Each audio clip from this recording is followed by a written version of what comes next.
बिस्मिल्लाहिर्रहमानिर्रहीम अस्सलामु अलैकुम वरहमतुल्लाहि वबरकातुहू। नाज़रीन, आप देख रहे हैं दुनिया मेरा आके यूट्यूब चैनल और मैं हूं गुलाम नबी मद्दी। आज 7 जनवरी 2022 है और आज दिन है जुम्मतुल मुबारक का। नाज़रीन, इस वीडियो के अंदर तुर्की से कुछ ताज़ा और बड़ी खबरें हैं वो आपके सामने रखने जा रहे हैं।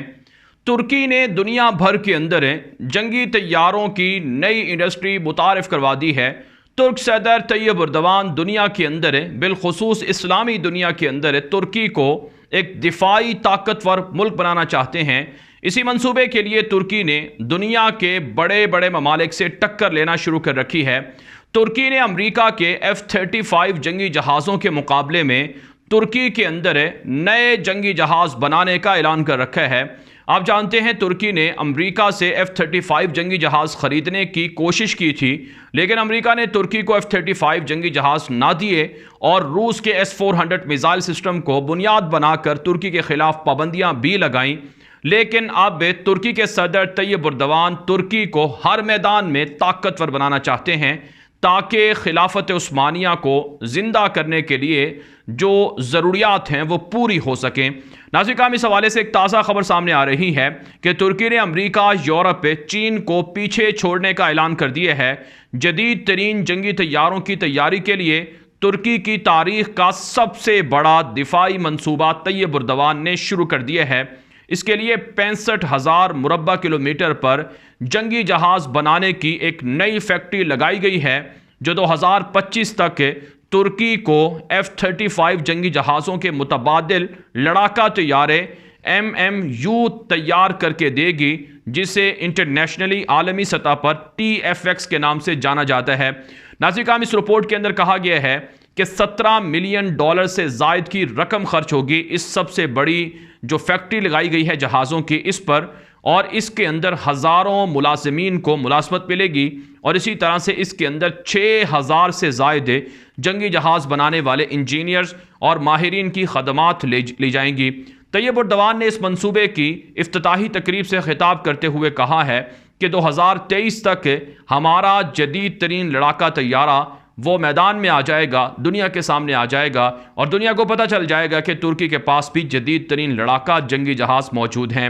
नाज़रीन, आप जानते हैं कि इस वक्त दुनिया के अंदर आर्टिफिशियल इंटेलिजेंस टेक्नोलॉजी के लिए काम हो रहा है और बिलखुसूस जो ड्रोन तैयारे हैं, बग़ैर पायलट के जो हथियार हैं उनकी तैयारी तेज़ हो रही है, रोबोट फौजियों की तैयारी तेज़ हो रही है। दुनिया के अंदर नाज़रीन ऐसे बड़े बड़े ममालिक हैं जो ड्रोन टेक्नोलॉजी का इस्तेमाल कर रहे हैं, ड्रोन बना रहे हैं और इसी तरह से आर्टिफिशियल इंटेलिजेंस टेक्नोलॉजी बना रहे हैं।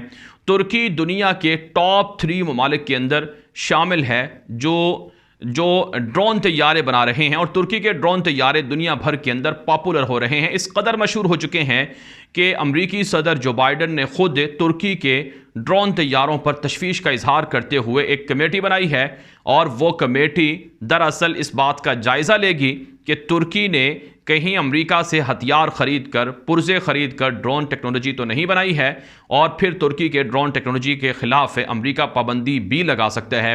इस वक्त तुर्की के ड्रोन तैयारे कई ममालिक ख़रीद चुके हैं, तकरीबन 6 से 7 ममालिक हैं जो तुर्की के ड्रोन तैयारे इस्तेमाल कर रहे हैं। तुर्की के यही ड्रोन तैयारे थे जिन्होंने लीबिया की जंग में बागी हफ्तर को, खलीफा हफ्तर को शिकस्त से दो चार किया। तुर्की के यही ड्रोन तैयारे थे जिन्होंने शाम की जंग में तुर्की को कामयाबी दिलाई, शुमाली इराक के अंदर कुर्द बागियों के खिलाफ कामयाबी दिलाई और इसी तरह से आज़रबैजान को आर्मीनिया के खिलाफ फतह दिलाई और आज़रबैजान ने 30 साल के बाद कराबाख के इलाके को आज़ाद करवाया। तो बहरहाल नाज़रीन, तुर्की जंगी जहाज़ों की तैयारी में अपना नाम पैदा कर रहा है और तुर्की ना सिर्फ ड्रोन तैयारे बना रहा है बल्कि दीगर जंगी जहाज़ भी तैयार कर रहा है, टैंक बना रहा है और इसी तरह से एयर डिफेंस सिस्टम तैयार कर रहा है और इसी तरह से तुर्की बाहरी जहाज़ों की तैयारी में, आबदोज़ों की तैयारी में पहले ही दुनिया का एक बड़ा मुल्क है। नाज़रीन, यहाँ पर आपको दिलचस्प बात बताते हैं कि पाकिस्तान भी तुर्की के इन जदीद तरीन हथियारों की तैयारी में अपना हिस्सा डाल रहा है।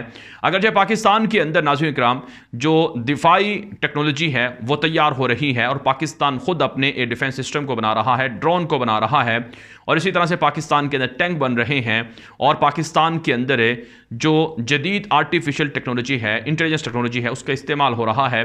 तो बहरहाल तुर्की और पाकिस्तान दोनों दिफाई मैदान में एक दूसरे के साथ ताउन कर रहे हैं।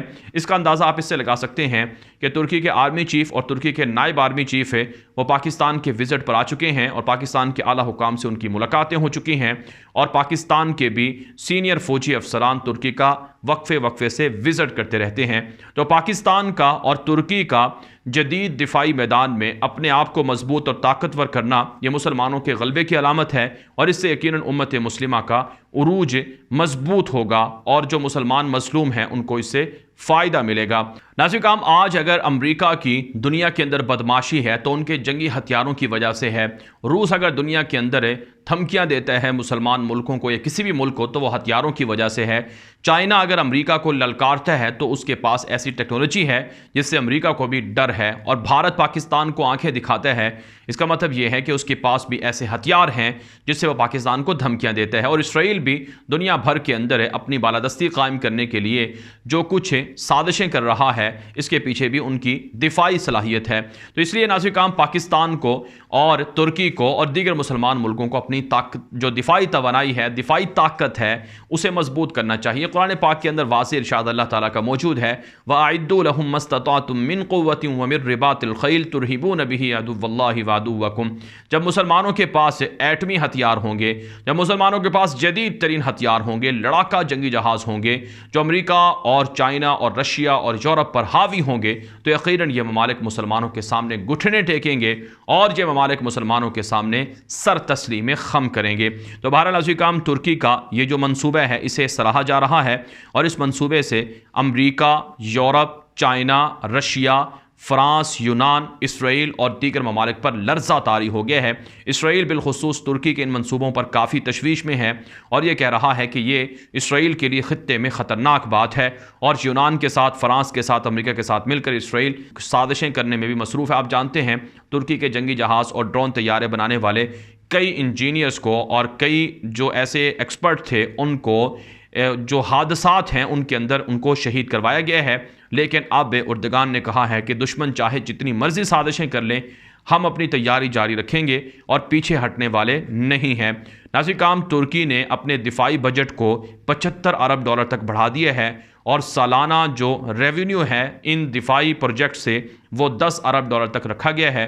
उर्दगान ने कहा है कि साल 2023 तुर्की की तब्दीली का साल है और तुर्की साल 2023 के बाद दुनिया का एक ताकतवर मुल्क होगा और तुर्की पर लगी पाबंदियां ख़त्म हो जाएंगी, मुआहिदों से तुर्की आज़ाद हो जाएगा और तुर्की फिर दुनिया के साथ आज़ादाना बातचीत कर सकेगा और सर उठाकर बातचीत कर सकेगा।